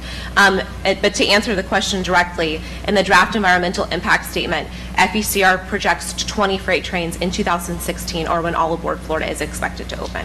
Again, if you would like more information, we can definitely help by facilitating a meeting with Florida East Coast Railway. And what are they running today, Allie? They run 14 freight trains. 14. Fewer on weekends. 10 to 14. 14 on an average. is there a maximum amount of cargo that can go each day, train-wise? There's no maximum. No maximum. There's no. So in 2006, 24, we're down to 14 now, then maybe 20 again down the future. Okay. Yeah, but these are going to be, they're adding cars to the freight trains, aren't they? That's what you said earlier. So these are going to be longer trains. No, many trains that are now being double stacked, not longer. So they'll be taller. A little bit taller. The question is, are they louder? That's the question. In fact, we haven't, and that's the big question. I know you haven't told us. I can't believe nobody's asked this question. Maybe one of the residents have. How loud are your trains going by? What's that? It's on my list to ask. It's on your list. It's not on this list. We do have some questions also. How loud is your trains? You know, they make these. I know they make these passenger trains pretty quiet. I mean, the high speed things. Councilmember, I characterize it as a passenger train, our passenger train, and versus a freight train. It's the difference between an 18-wheeler and a Toyota. Our trains are shorter, lighter, quieter. Look, they're designed to carry people, so they have that kind of infrastructure, suspension systems that Right, I understand that. make it much quieter. But when they go by, is it going to be like a Toyota, or is it going to be like that tractor trailer? Toyota, actually, it might be a No, it's going to be noisier than the Toyota. That's what I'm saying. What is the decibel level? I believe that there's a decibel. I believe our environmental impact statement It's in there, but to Rusty's point, it is way quieter than what the freight trains. We know that, and that's, but I'm... We hope so. Like you, we hope that everybody has quiet zones, and we think everybody will, and that will... Yeah, but doesn't permit the quiet zone, don't stop the noise of the train. So heavier. I'm interested in that, so if you can get me that We'll answer. follow up and get back. Yeah. And actually, a heavier train than is what you're saying is a louder train. By Correct? its nature, a freight train is going to be louder. And so, and this is a question to follow up on Councilmember Russo's question. We read about it in the paper, and I can tell you I walk my dog every night, and a lot of our residents are asking, is the train louder? We heard that there's new technology. Are the trains louder now than they were months ago before the new technology? So I can actually, we anticipated that question would come up. So we reached out to our colleagues at the Florida East Coast Railway, and they authorized us to give this statement on their behalf, which is Florida East Coast Railway took delivery of 24 new GE locomotives in December of last year. These new locomotives are fuel efficient and cleaner environmentally than the previous ones. These locomotives are used exclusively for FECR trains that operate between Jacksonville and South Florida. When the initial noise complaints were received, FECR had GE test and confirm the new locomotive horns were within the compliance range required by the Federal Railroad Administration. The test confirmed the horns were compliant and were actually slightly lower decibel level than the previous locomotive horns. While the new locomotives are compliant, FECR has requested the horn manufacturer test the new horns versus the old horns and identify to FECR all the differences. Upon completion of these tests in March, we will notify the public what the differences were and what we are able to do about it. Yeah, I guess, and we probably need to bring the freight people in. But, you know, if you're double tracking a train, which means that you're increasing the pressure that's going to be on the tracks, and it's not so much the noise of the horns, but the vibrations. Are we going to be setting off seismographs in California? I mean, I'm serious. We're talking about, I used to live by the tracks with the single train, and it had vibrations. You could feel it in the house. You're absolutely right. If you're going to double the size of these freight trains, not you, but FECR is going to double the size of these freight trains, you're going to increase the weight of those things, and I believe, I don't know the formula, but I bet you're almost doubling the amount of vibrations that are going to be coming out there, and, are we going to have to start building to earthquake standards? Not to mention that the trains are going to be taller. That means that they're going to be much higher than some of the walls that have been erected originally to protect the communities from the trains. We can definitely share those concerns with FECR, and as I said, facilitate. There would have to be another workshop directly with them. And I think we probably need to do that because there are a lot of Yeah, concerns we're going to about have to talk to the freight people because, I don't want to burden you with that because obviously that's your sister company, right? So one of the things that you said is the second track. Are you going to be doing any work on the existing track? Yes. So right now, and I, because of this workshop, because of all aboard Florida hullabaloo in the last couple years, I've been paying very close attention as I walk my dog every night to the train. I live my community is adjacent to the train track, although I'm a little closer to Military Trail.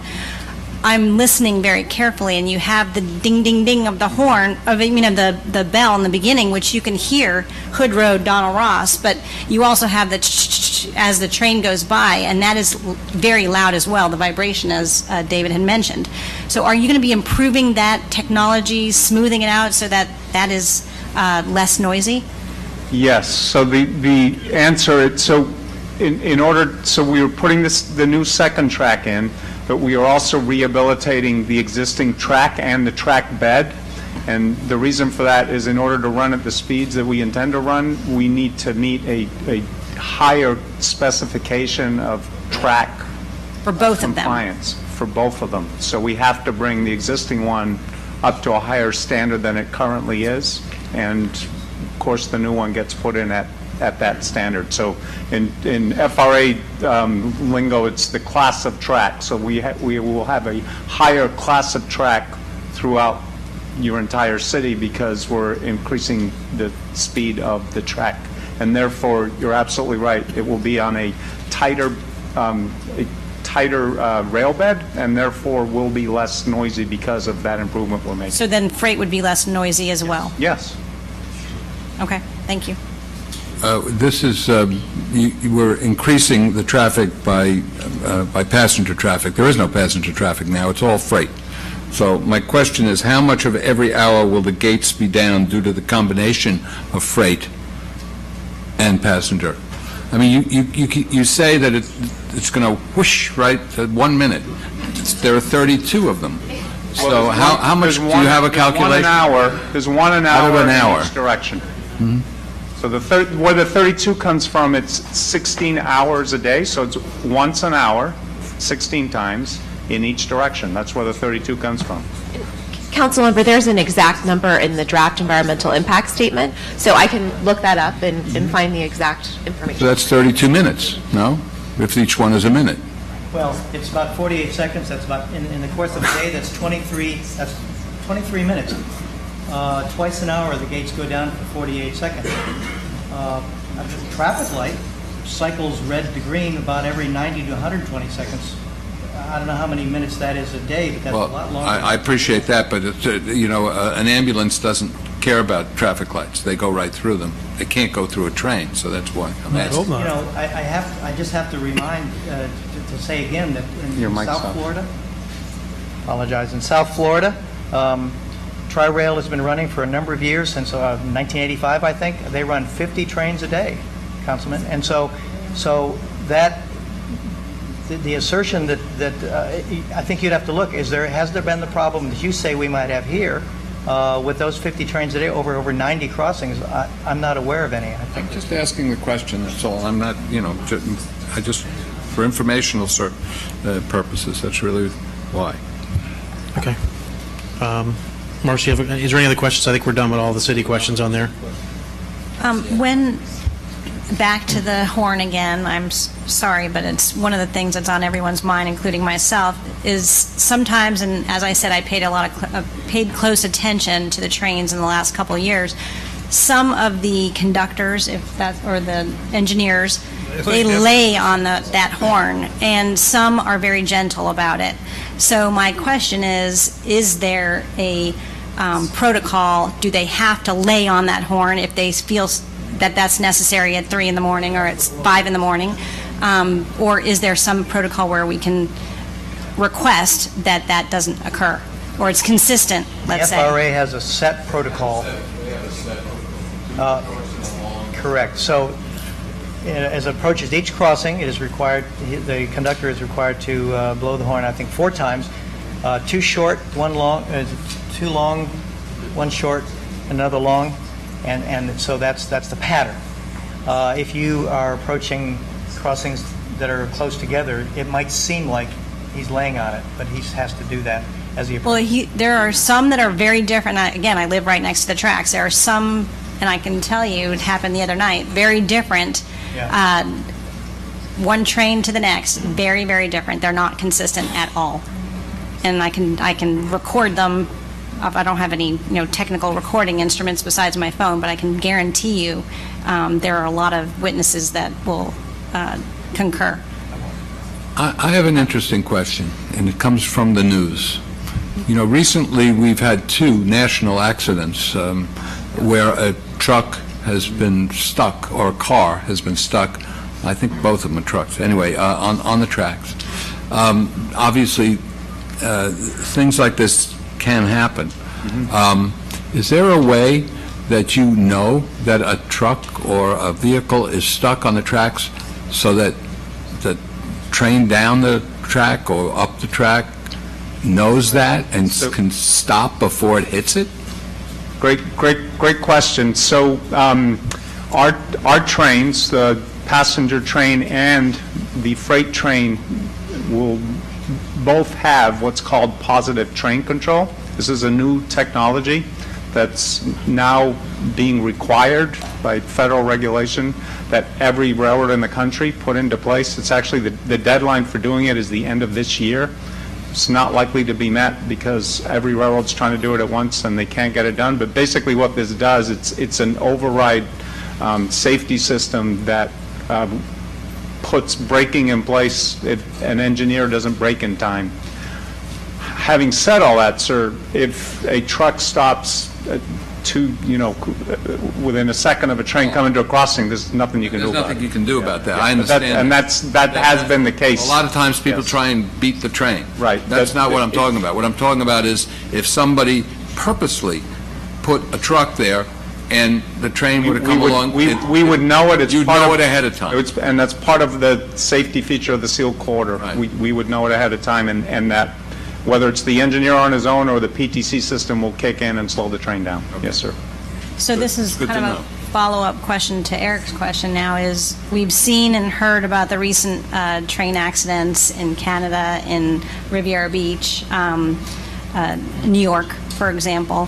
What safety precautions and protocol do you or will you have in place? Is it just that, or are there other protocols So that... the New York one is a good example, did not have positive train control. Okay. And we will have that. And that's not to say that necessarily would have prevented that, but, you know, in many cases, it's the person who's, the engineer who's riding the train is not alert. You know, the case in California a few years ago, they were literally texting. Positive train control prevents that human error from being, resulting in an accident. It stops it. And I would think the sealed corridor or the quiet zone corridor, you're not going to have spaces to get cars in between. They're going to have to just go right through a down gate, right? I mean, The purpose of the sealed corridor. yeah, because now you can kind of maneuver your way around if you want to. You can't get around. A follow-up on the positive train control, what type of sensors is that? Is it a weight sensor in the roadway, or is that a, some type of beam? No, it's tied into the signaling system of the railroad. So Yeah, well, how does the system know that there's a... sensors in the rail, sir. in the rail itself. Okay, what if you have a, you know, this actually happened a number of years ago.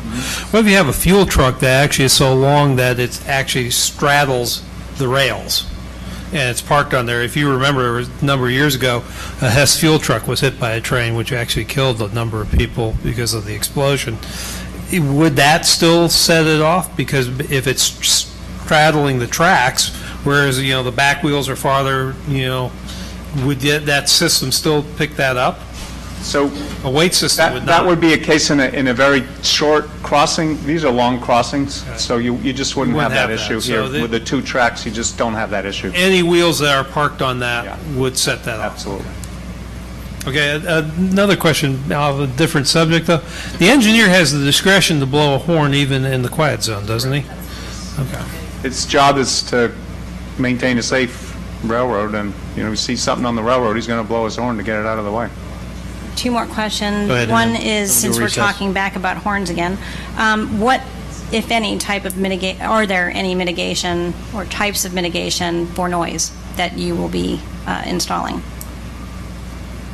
Are Again, there that any? would come down to the quiet zone. That's That's it. really, that is it. No other But- noise but mitigation. that is the mitigation for a train horn. Horns, the horns only. That's what, And then the last one Yes. is, because I have to ask this, in my opinion, Joe brought up the infrastructure technology that will be installed, because it's the new infrastructure, the double tracking and the additional cost for maintenance, and that's a very good question. These are our taxpayer dollars. Our taxpayers are paying for the maintenance of this. So with the additional trains that are being proposed, with the additional track that is being proposed, will you contribute towards the maintenance? So the answer to that is actually, your taxpayer dollars are not going toward funding the improvements for the railroad. They are funding the improvements for the public road to actually exist over private property. So if the road wasn't there, the grade crossing arms and that infrastructure would not need to be in place. So because there's a public road, those safety improvements are required by law to benefit the public, pedestrians, motor vehicles, et cetera. So those improvements are being paid for by the taxpayer for a public benefit, not to benefit our private organization. But you're Boils down to no. Marcy, you're trying to go back to 100 years on a contract that was written that we had nothing to do with, so it is what it is. That's a I good mean, question to that's- ask, but will the more sophisticated equipment create more maintenance I costs? asked that already. And I asked that. we will come back to you with estimates on right. that cost. You didn't ask the Remind question everybody, twice. This corridor used to be double-tracked. It was originally double-tracked. It was one of the first double-tracked railroads in the country. While many of the agreements that are still in place today were in place then, so we are restoring a track that had previously been there. It was pulled up In the north? when the original passenger system went out of business. That track was pulled up because two tracks are not necessary for freight operations, so they pulled it up so they wouldn't have to pay to maintain it. But we are putting passenger rail back on that track, and we're replacing that. So we always maintain the crossings, and you maintain everything in between crossings. All the tracks, repair, stuff like that, that's all you. We're just doing the crossing areas. All the maintenance is shared. It's shared by the municipality or the owner of the road and the railroad. We have the railroad has components of the crossing that are its responsibility, and then other. No, I meant in between crossings, but track to track. Oh, that's all right. As you go for one, that's all you. Oh. That's never us. So we're talking about the crossing areas is with the city. Correct. Right, okay. See, Marcy, the real answer to your question is No. but their position is the tracks were there before the road. But then they took them away, so we got But used to I'm paying just what we're saying, paying. but I'm just so saying now they're that's the improving it. position. It's not them, but all railroads. I mean, Right, that's just exactly. the position. It's the way it is. I That's, take. yeah. A question Can't that, hurt to ask, though. Wait, Marcy still got her second. No, that was... That was her second my question. David, one last question, we're going to take us for a 5-minute recess. are you planning on using any type of magnetic repulsion technology or anything like that that will make these things quieter? And is there going to be anything when you lay those new tracks that maybe, because I was talking about vibrations, which is really what I think is the biggest problem is vibrations, is there going to be any type of substrate that's added there that might be some type of vibration absorber? Yes, so that's what I was describing earlier, that it will be a tighter rail bed because we are improving the class of the track, so yes. And I would add, I'm not a train designer by any means, but our team that is working with Siemens in California has told us that we are having special wheels on the trains that will also create less noise. So I will get you that specific information, and we'll follow it up with the council with the additional information that we Well, have. the Japanese trains use that magnetic repulsion, which makes them quieter and also makes them more fuel efficient. Very expensive. Very expensive, okay. One last question, then we'll have a break, I guess. And this is something you have not shared with the general public, and I just want to give you an opportunity to share it.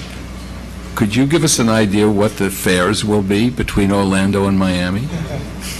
Yes, I'm not touching that. So I think the first Breaking news.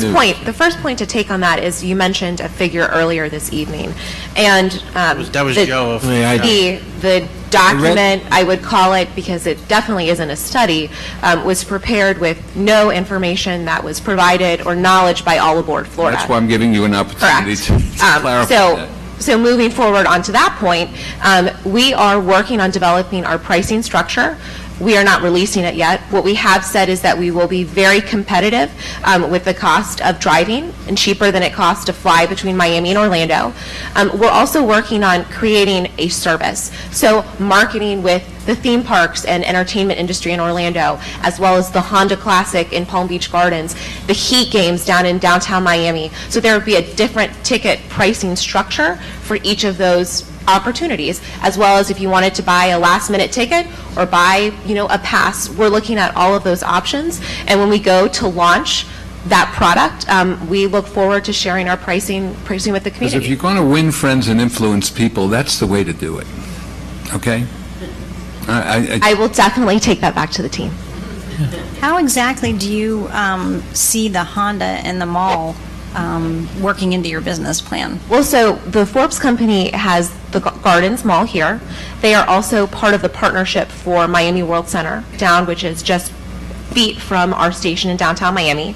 And then they are also involved with the mall at Millennia, which is in Orlando. So as Rusty mentioned at the beginning of this project, we're not just about dropping people off in West Palm Beach or Fort Lauderdale in Miami and allowing them to find their way to their ultimate destination. If you wanted to take a train from Orlando to West Palm, come up to the Honda Classic, we'll offer a car service for you. We'll help you get to that last mile. We'll work with the Honda Classic and see how they're transporting people from your parking lots that are, located so many miles from the PGA course itself to actually get to the destination. We're not just about providing a transportation service, we're about providing a customer experience. And we have to get you from point A, which is your house, your office, to point B, which is your final destination, and we're going to do that. So. And, sorry, Joe, but since you said that, there are rumors out there that a stop more north now is a possibility. Is that, or that you're anticipating that? Is that true, or is that just to mitigate the concerns of St. Lucie and Indian River? So Rusty has been our main person in the Treasure Coast now for the past year, and I think what we've always said and what my president of our company, Mike Reiniger, said when he spoke to the Northern Palm Beach Council in October was, we are very focused on getting the Orlando to Miami segment operational. We've always said that once that's operational, we will look on expansion opportunities. Tampa would love for us to expand. Jacksonville, Brevard County has already initiated its own station location process on where they would like a potential all-aboard Florida station to be located. We're a private company that's in the business of making money, so if there are passengers that we can pick up in other opportunities and serve, then absolutely we would look toward those opportunities. So our standpoint really hasn't changed. So I guess that means Chiefland is out. I just want to, I don't think that's on the road. I know the mayor wants to do a 5-minute recess. Before he does, I'd just like to say something for the record. Earlier, you made a comment in your beginning presentation that you had met with council members, and you've met with the Honda Classic. I just want everybody to know I am a council member. I've never met with anybody from All Aboard Florida, and I'm also on the board of directors of the Honda Classic, and I've never met with anybody from All Aboard Florida. So I just want to set the record straight that I haven't met with anybody. So. But the audience needs to know you never meet with anybody. No, I only meet with people when it's in the best interest of the residents in the city. I agree. Good job. All right, let's take a 7-minute recess. We'll come back at 8:45 for some follow-up questions.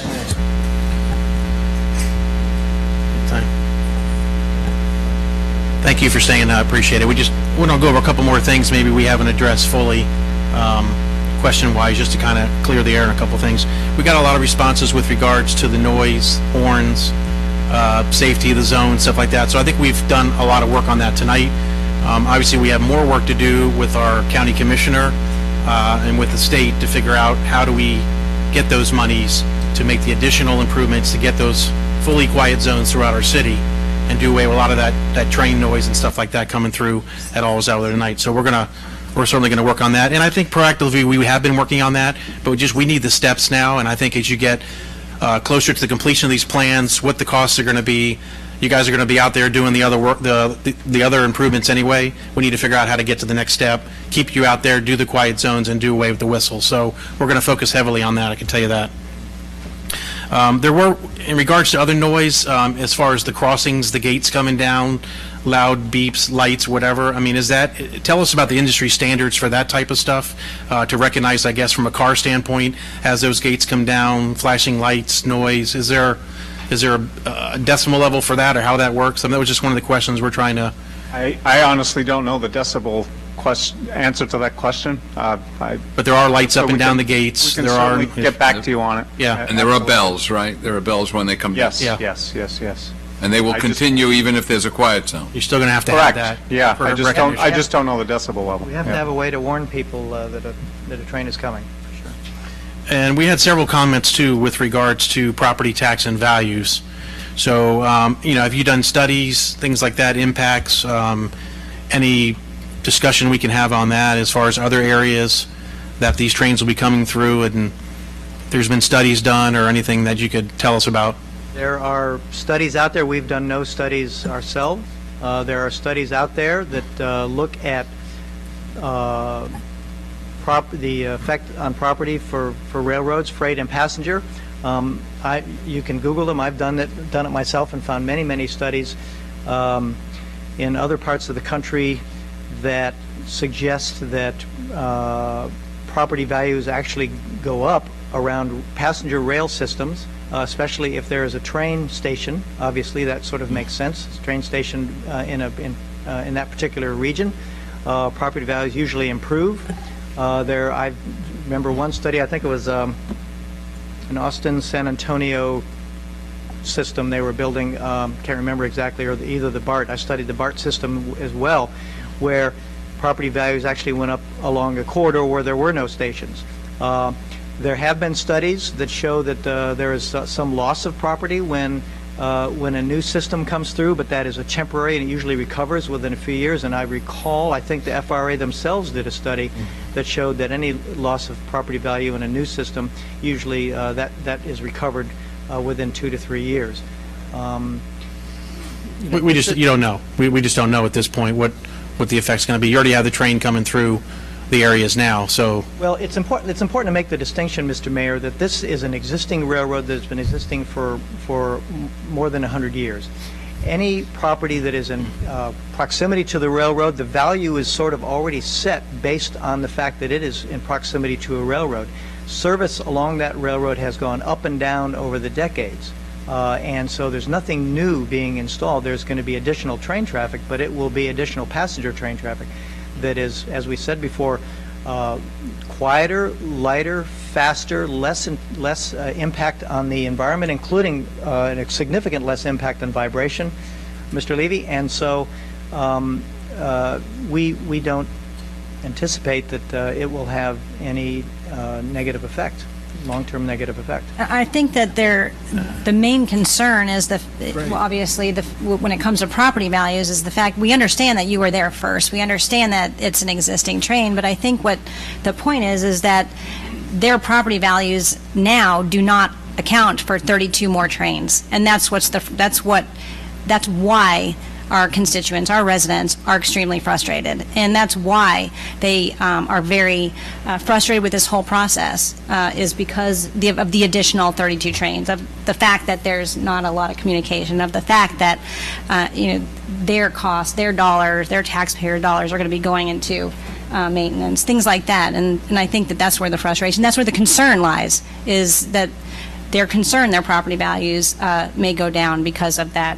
They don't see the benefit in the north end as does the West Palm area and south, because in the north end you're just passing by our town, you're not stopping. Whereas I've read that train stops, train stations actually increase property values in certain areas. But in our town or in our city, that might not be the case because you're not stopping here. You're just passing by. Look, we can talk about this. Let me just, I just want to say this. This is where it comes back to you doing what you need to do. Everybody is very much concerned. You talked about how the property values are going to decrease in the beginning and then come back up, and that is happening already because of the fear that is out there of what is going on. If in fact your 28 trains aren't going to be that intrusive, and if in fact the FEC is not going to increase the freight service significantly, that's what needs to be promoted, and residents can feel better, and then people that potentially buying houses can feel better. But basing on people reading $278 that they don't understand, they all think that, and I think that it's all about something else. And this is a communication thing, and you need to help everyone feel better about this. To me, it's not about the 28 passenger trains for me. My fear is what's beyond that, is the FEC, the double stacking and all of that and so forth. Those are the biggest fears that I have, and I don't live next to the train track. All I do is represent everybody that lives next to the train track, and that's my job to protect them. I wish that there was something I could do to protect them more. I don't think there is, and we're here tonight doing the best we can to try and make it as good as we can for them. But you all can make it a lot better by having answers to questions, by having like those numbers of what it was cost, so people say this does make sense financially. Maybe it is all about the passenger trains. We had an issue here in the city over a year ago, about a potential baseball stadium, and the issue got out ahead of us. And before you knew it, there was going to be alcoholics and pedophiles around the stadium all over the place, because the issue just builds and builds and builds. And that's what we have here. If, in fact, it's not as bad as you say it's going to be, you need to be spending time making residents feel better about it, going out and promoting that it's not going to, that these trains are going to be so silent you're going to barely hear it, if that's the way it is, and that FEC is not going to use those tracks for different things. And if at all to make us feel better, is to talk about get the county moving on our Tri-Rail. We were supposed to have Tri-Rail 12, 15 years ago, and we still don't have it. I agree that could be the best asset we can realize out of this. I don't even believe, and I'm on the council, I don't even believe that's going to happen, okay, because that should have happened many years ago. And now it seems we're even getting the shorter end from the county and not even getting the money for our there's a lot of things that need done. But our residents need your help. Really need all South Florida does, because you see the way everybody's getting together. I mean, it's building, and I can't go anywhere with people telling me, how are you going to stop this train? okay? And because everybody's not understanding, and everybody, if it's as good as you say it is, you need to do a better job at going out and promoting it. It has to be done. Well, We still have answers, and we can work on those answers, and we're going to work with it to try and the best, because we have to make it the best. You already started this stuff. I mean, this thing is being built. I don't even know how, but it's being built. Being built, put And the on, more you that build, was the more already- everybody's afraid of. Yeah. I'm like let me help you out here. chomping at the bit. I want to, Ally, before you say anything, I'm going to help you, okay? Because what Joe said about the Coastal Link and Tri-Rail is true. If this doesn't happen, we'll never get Tri-Rail up here. We won't. And if a train station increases the value of the homes around it, we will have train stations here, but we won't if this doesn't go through. I know that. There'll be local stations. They won't be all aboard Florida stations, but they'll be local. They'll be used like Tri-Rail stations. We'll have one at 5B. Okay? We'll have one in Jupiter somewhere, I don't know, near the hospital, for instance. There'll be one in Tequesta, maybe. I don't know, wherever they decide to put them. And so that will be a plus. It will be an asset to this community. There's no doubt about that. But what Joe said is absolutely right as well. You're not doing a good enough job of selling it, because what people are really afraid of is not the passenger. They're really afraid of the freight. And I'll And I have been saying that for months and months and months, and I know it's your sister company, you can't talk about that, but maybe we need to get them here to talk about it, because that is what I am concerned about. That's what we're all concerned about as well. Absolutely. I am the one that lives on, well, Yes. not on the tracks, but adjacent to it. And at the end of our street, there are literally 5 houses on a cul-de-sac of 6 that are for sale. And that is in a neighborhood that is right adjacent to the track. And that's because of the fear of the unknown. And communication is the key. The devil is in the details. And we don't have those details. And that's what we need. Do we know if the sister company has been out there doing any presentations or talking about, is that something they're willing to do in conjunction with all of the working? I can tell you that Okay, I I'm spoke sorry. to Bob before I came here, and he said that, sure, I could definitely offer facilitating a meeting between the council and FECR.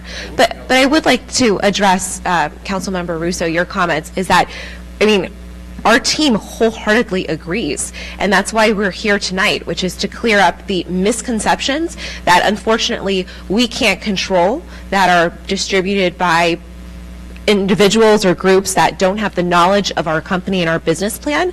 That's why Rusty and I have spent the past 2 years of our lives making hundreds of presentations up and down the corridor. I can tell you from both of us that we would be more than happy to speak to any homeowners association in this city, any business group that would like for us to come and speak and to set the record straight. Several of you have been in those presentations where I have presented or Rusty has presented, so you know that we're out there pounding the pavement trying to set the record straight, and we look forward to continuing this open dialogue as our project progresses, because we are here to make sure that you have the information that you need, and if we don't have it here tonight, then we'll bring it back and share it with you. Absolutely. Suggestion, that's great. Bring your sister company with you, because that's the important part of it. You know, I mean, it's like when we started this meeting, it started getting a little bit out of control. It was because you couldn't answer the question for the sister company.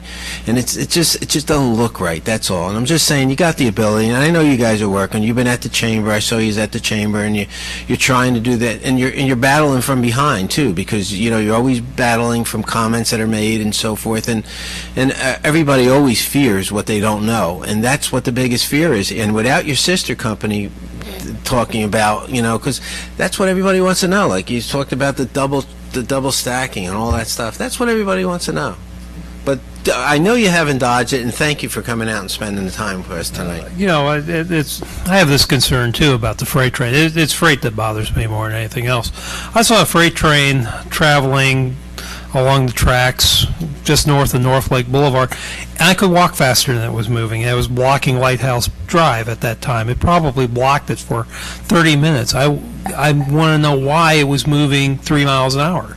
yeah, and still blocking probably North Lake and Lighthouse Drive for a long period of time. I know you can't answer that, but I would like to ask the sister company why that happened. Is there a particular reason? Is this improvement going to increase the speed of a freight train that's literally, I actually walked along, I was walking faster in it. You know, it was sad. It probably blocked that intersection for a half an hour. Adrian can speak to this more than I can, but the upgrades that we're making to the rails will increase the speeds of the freight trains. Yeah, I mean, it's an improvement for their infrastructure, for them. Okay. And if you can somehow provide some of the data that says that we're going to have less vibrations even with heavier trains because of the changes in the tracks, I can understand that. I understand, sound and, we'll call it surface wave attenuation. I understand that, but I would like to see what the data is. If you're going to harden, the substrate to make sure that it attenuates quicker, that would be great. It doesn't travel quite as far, and you can keep the energy within your corridor. That would be a wonderful thing, and that will help a lot of our residents. Because I had during the break, someone came up and said the vibrations are cracking her. The new trains are cracking her ceiling. They're creating cracks in their house, and I can certainly understand that. We don't build, I would tend to think that a freight train coming by, the way that it's described, probably creates the equivalent of an earthquake with a magnitude of 3 or 4 on the Richter scale. So, I mean, you're talking about a tremendous amount of vibration. If you're attenuating that by double tracking this, I think that's something the public needs to know. That's a very valid question, and it's true. It's not just you guys; it's the freight. I'm concerned about both, of course, because you have a fear of the unknown. But the details, the data is necessary so that we can be educated along this process, going through this process.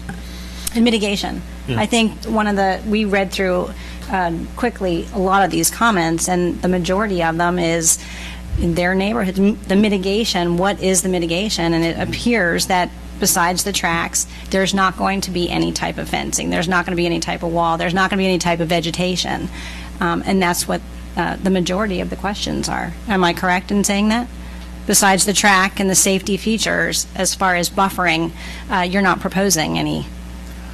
Correct? Someone came up to me during the break, and they said something interesting. They said, that I-95 corridor is being closed in by all these sound walls in every populated area up and down I-95. Why wouldn't that apply to the trains as well? I mean, why couldn't you use the same technology, the same principle in trying to protect the homeowners on either side of your tracks? So the sound walls from the highway are also triggered by how much noise gets generated. It's the same principle as the quiet zone. So they have hundreds of thousands of cars. Yeah. And those depending walls, how close they are, that's what triggers the need for the noise wall. That was my last question. And the walls, do FDOT pay for those walls, depending upon decibel levels and all that? The noise walls, federal government pays. Federal government. Yeah, no, the FDOT, there's certain standards when you're expanding a road, and the bottom line is if it meets the criteria, then they have to build a wall. If it doesn't, they don't. That's why when you go up and down 95, you see walls, some places, no walls, and that's it. And it's the same, it's also the same as in the quiet, a local municipality can choose to put a noise wall up because they want it too. There's no federal railroad standards for decibel. Federal highway. Federal highway. Yeah. But nothing for trains, where they would exceed the level to where there's a fund to pay for that. Just there is, which is what the quiet zone program's all about. Yeah, but that's just the horns. That's not the vibrations. It's about the walls, like if 95 comes through and widens it, and then they put up the walls because it's a certain noise level. But those walls are built from the FDOT funding. It's not from the municipality that it's going through. So does the Railroad Administration have anything like that, where there's grant monies or something if you decide to put up walls in a residential neighborhood that the expansion's going through, or? Not that I am aware of. Okay. But just not aware of it. Okay, that was just a question we were figuring on. Anything else, Eric? And we're staying within our same right-of-way. I mean, we're putting back, as we've discussed earlier, just putting back the track that used to be there. Yeah, it's just a noise level, so. Yeah, I know, but the track, the new track, or the old track that you're putting back, is on the west side, which is closer to the homes, not the roads. No, east side. It's on the east side. It's on the east side. So adjacent to A1A. Right, because they're not taking away any of the vegetation north. Right. Or The new track is on the east side? Yeah, let's see that. This is existing on the west side. So it's on, towards the A1A side. So it's further away from the homes?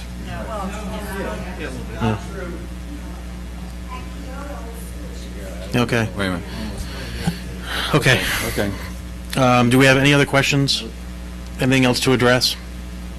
We have some responses that we need to get back from you, so we can put answers on our websites, keep the public informed, and your sister company, if there's going to be presentations in North County, I think we need to be involved in that, and obviously get everybody involved in that for some sort of meeting to get together and listen to their plans and what their ideas are going forward, so. We need to see your sister. Mayor, we appreciate the opportunity. Thank to you come very to much. us today. And thank you for coming out. Thank you for your Adrian, time. Rusty, Allen, thank you very much. Move We appreciate adjourn. it. Motion to adjourn? All in favor? Aye.